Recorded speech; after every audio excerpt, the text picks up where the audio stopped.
Good night of Shabbos, a good night of Shabbos. So this week we're at Parshas Koirach. Parshas Koirach is the question that was asked. Somebody posted before is what's going on over here. That first of all, the Yidden are, their Koirach is acting up. He's asking for his spot. He wants to be seen too. He wants to express himself also. He also wants to be seen. Just understand what that means in our language that we know. Ultimately, it's Avalei Kodesh Baruch Hu, דירה בתחתונים. The Eibishter wanted it to be a dwelling space for him here. Betachtonim. Betachtonim means in physical Welt, in the way we know Welt, the way I know my Welt, the way I conduct myself in business. Everything specifically for me. You in your place and everybody in their space is where the whole avodah is to bring it in. The Savos Baruch Hu דירה בתחתונים. So what does that really mean? What that really means is that there is in each and every one of us, there is a truth. There is an emes. It's my emes, but it's not really my emes. It is an emes. As long as I'm not making a my emes, I'm taking myself, the whole avodah that we're doing here is peeling away layers so we can get to my emes to understand. The whole tachlis of knowing is to really know and understand and know that there is another level, and then to find myself in one with my creator, get myself into a yechida moment, into a oneness. We all have these moments that we're just one. It's an amazing day. And we're not going to get into that, how we keep getting twisted, but that's fine. We're working on it. We're getting used to holding balance. We're tightrope walkers, getting used to, as I'm getting excited, imagine the bird is flying and all of a sudden it's like, oh, I can't believe I'm flying. Like, this is amazing. This is so scary. I'm actually holding myself up. The minute he has any thought like that, he's already falling. He's down. He's gonna start spinning. The bird has no doubt in his mind when he's flying. He's completely surrendered and trusting in the nesher. When he opens his wings, nesher, he flies like a nesher. It's just gonna take us out of confidence. That's the whole. We spoke about this Amuna. So the word is over here. So what happened over here? What happened with Koirach? What was going on over here? So there is. It's a big topic, right? Everybody's busy with it. I mean, Koirach was he was a tzaddik. He was big, right? The famous story of the Yismach Moshe. I think I'm getting it right. I think it was the Yismach Moshe. I'm almost positive. He remembers his Gilgulim, and one Gilgul he was the tzent Shepsel from Yaakov Avinu, and in the other one he said he remembers where he was by Koirach Vaydasa. He was there. And he said he almost went over to the other side. It was that real. Koirach was a giant. He was big. He was a Rebbe. He was a Levi. He was up there. So the question here is, what is it that he wanted? And after, so again, I don't want to go into what he wanted because that's not really what we're looking for. It's big. It's mafarshim. Everybody can talk about it. I'm gonna try to get into something that we can relate to in our work and our avodah, how it pertains to us. And all the pupilim and all the other stuff, there's many sichas, there's many mamarim, and there's other chassidish svarim that you can get an understanding of to what's going on over here. We can explain it in Yira with Ava. But what happened over here is like this. Moshe Rabbeinu took the Yidden out of Mitzrayim. He was the guy that represented Eibishter in that form, in Welt. He came in and he performed, all the miracles came through him. Now let's understand where we came from. We came from Mitzrayim. In Mitzrayim, we're the biggest machashrim. That was the place of Kishuf. It was so big, just like today, we can't see ahead of ourselves 1 inch in front of us. When somebody should tell me that I don't need to be stressed out and I can have faith and should have belief, it's all nice talk, but until I get out there, until I have to go meet my next challenge, and then everything is out of the window. I just can't help myself. I can't even understand what life looks like without being stressed and having a munam betachon. We do. What I'm just saying, in different levels. Baruch Hashem, we do. We're doing amazing. We're doing great, right? Let's not kid ourselves. We're doing amazing. So Moshe is to perform all these miracles. Remember, when Moshe Rabbeinu came to Mitzrayim, he did the miracles. He performed the moifsim, and Pari his mechashim did the same thing. They're up until Makkah, whatever was Shechin, they were just going toe to toe. You do it, I can do it too. Now, yes, then there was the makkah of the shchin, which was smaller than an adasha, than a bean, and that they can do because the tumah is not shaylet in something smaller than that. Okay, well, that's already. I guess it's a bigger truth. It's a more real thing. So now we're leaving, but there's a bug planted in our heads. There's a seed planted in our heads that, okay, Moshe, you're just a massive. You know how to do these tricks. You know how to do these things. We're not going to call it chilul kisha. We're going to call it kedusha. Fine. You also have something up your sleeve, and this is what Paroi, Mitzrayim planted in our heads because they already started bad mouthing him. They were talking about it. They were planting stuff. They were putting judgments on Moshe Rabbeinu. They were putting stuff in him, and it stayed with us. Yes, we were distracted because he took us out. But Sav, when the next challenge came up, they were like, okay, we want meat, we want water. They couldn't get ahead of themselves. They couldn't surrender. Now here we are. We're in the midbar. We're stuck. Meraglim and all that. Here we are. We're all stuck. I don't know what happened first, but it makes no difference. We're going to go as it goes in the parsha. And Moshe is he can't take them into Eretz Yisrael. He's trapped. They're asking him two questions. One is asking him, why you? Why not somebody else also? Why are you taking all the big stuff for yourself? And for that he answered, he's like, this is all coming from Eibishter. The second question they asked him, why we're not going into Eretz Yisrael? He couldn't answer them. And something even more profound happened over here. It says that Moshe was in tzara. I don't remember the lashon in front of me. So that Moshe had a lot of he had tzar on that because he couldn't answer them why they're not going into this. He had no answer to that. So we have to understand something, that Moshe was vanachnuma. He was completely bittul. He was just a shchina medaberes v'toch grona. He didn't take up any space. There were sometimes certain moments in this whole journey that we pulled Moshe out of his place. We pulled him down. For instance, Moshe is sitting there and he's dwelling in his 40 days in the Shemaim with no food. He comes in and he's all burning and mitamol, and we're asking for meat.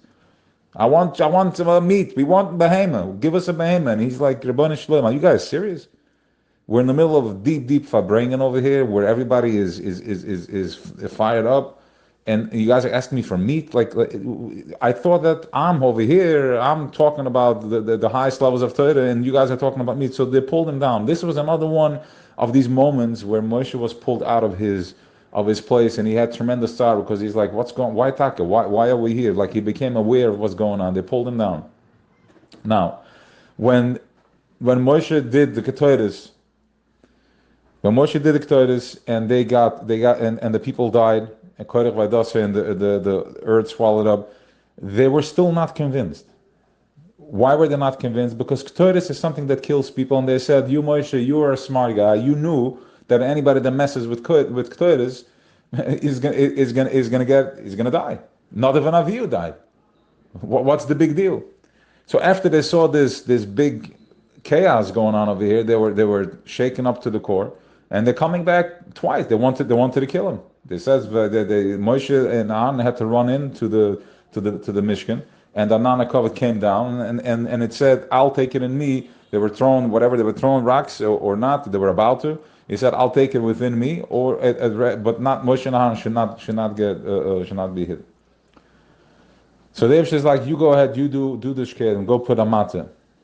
Okay, now once again, we're going to keep it real to how we understand the mata, what it means to us. What it means is, what represents a mata? A mata is the stick, is the center line, it's my kav. Now, first of all, it came out of nowhere. It was growing fast, so it was right in front of their faces, and they knew that this is not something that this is equal, fair balanced territory. Everybody's equally balanced over here. But really what it represented a center line. It represented a kavim toy. It represented going inward. Once I go inward, when I stay in the moment, when I dive in, everything is okay. When I'm living in the moment, and I don't want to get carried away too much with living in the moment. What it means that I'm not worrying about next week and next month. Yes, we do, but we don't worry. We're living. I'm not worrying about the next month because it's not within me. It's not within my reach. What is within my reach is to be present. So it happens to be I was by Farbreng last night. I got pre-Gimel Thomas Farbreng. And the question was posted where we know we have to live with the Parsha, and everything that we do is a manifestation. We are from the Torah, and every week that's the conversation of what's going on. That's the consciousness that the Ashpah that comes on us from that Parsha. So what is Korach here to teach us? What is all that here to teach us? And the question was asked, where in your life can you find your Korach? Where do you see your Korach? Listen to how delicate this question is. The question is not now where do I find my Amalek, my Keni, my Knizi, my Chabad, my Moichem, or my Midas. Beseder. We know that we have a behemoth, we know that we have to rein him in because he can go wild. But where is my Korach? Where is my Korach? Where within me do I have my own challenges from something that I saw clearly, that my Eibishter is with me, that I have Siyata Deshmaya. I saw that things are working out for me. No matter what, things are working out for me. I do my shtadlis, whatever that means. We're not going into details now, how much and what, when and where. It's not for here. But I've seen clearly that it works. And yet my korach keeps showing up. I want more. Now I'm doing it l'shem shemayim. I want more. I'm looking at it. I also want. Now that I got a taste, I also want to be here. And I'm doing it l'shem shemayim. I'm not even doing it for you. I'm doing it for an abishans. So the Mata comes and tells us what? Go inside.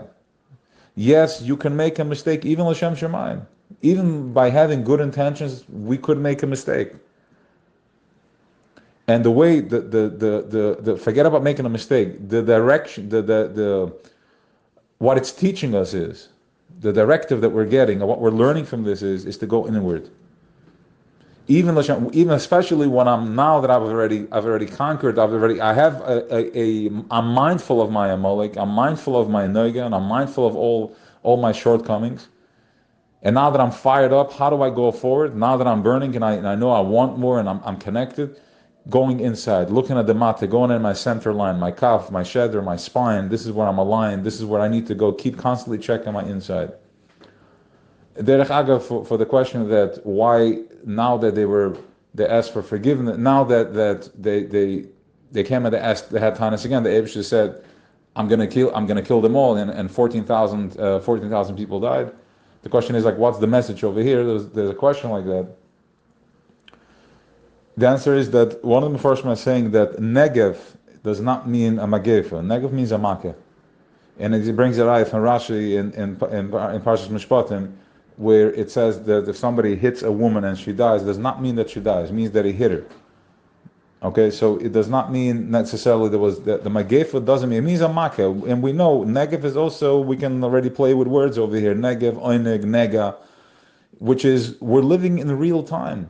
It's not something that an unproportionate type of response. If I am in tremendous flow and then I stop that tremendous flow, there's going to be a tremendous hit, which is going to look like something that's called from Oinek to Nega or Negev. Right? So this week is Erev Gimel Tammuz. It's Chodesh Agula.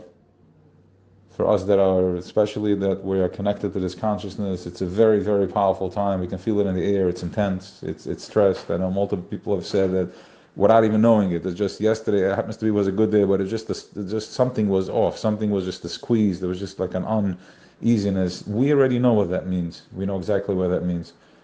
That means that something has to hold space for this tremendous earth that's coming down, for this tremendous light, and. We're building. So going into Shabbos, we'll be mindful to say L'chaim. Should have our neshama should be mekushah to the tzaddikim that are here. This is the Ephra Apara, as we know that the tzaddik, the Mashiach. We spoke about this once. That Saint Ephra Apara is going to be done by Mashiach, but Chassidus says something else. That it is Mashiach. Mashiach is the Ephra Apara. And where do we see the Mashiach Ephra Apara? That's Torah's Chassidus, which is the Ephra Apara, that the Mashiach is going to sprinkle us, the Yidden, with Ephra Apara, and we're going to be purified. Purified means, we know what that means. It means like trouble, we're out, we're home, no more problems. We see clearly what's going on. So Torah's Chassidus is the Efer HaPara. We get a little sprinkle. We all know now that we had a little taste. Whoever licked it, whoever tasted it, life is not the same anymore. It can't be the same. Once you see it, you can't unsee it. Once you pour water on the coffee, you can't make it bean. It doesn't turn into coffee bean anymore. It doesn't turn into the dust anymore. So L'chaim, very excited to step into this. And to the Shabbos, you'll all be blessed with brachas, the mishpacha, the kids, the wife, love, connection. It's all about being one in love. And Avas Yisrael. Avas Yisrael means loving myself, allowing myself to feel, and it's okay, and trusting that I'm feeling, and stopping to worry, to be worry free. Have a good Shabbos.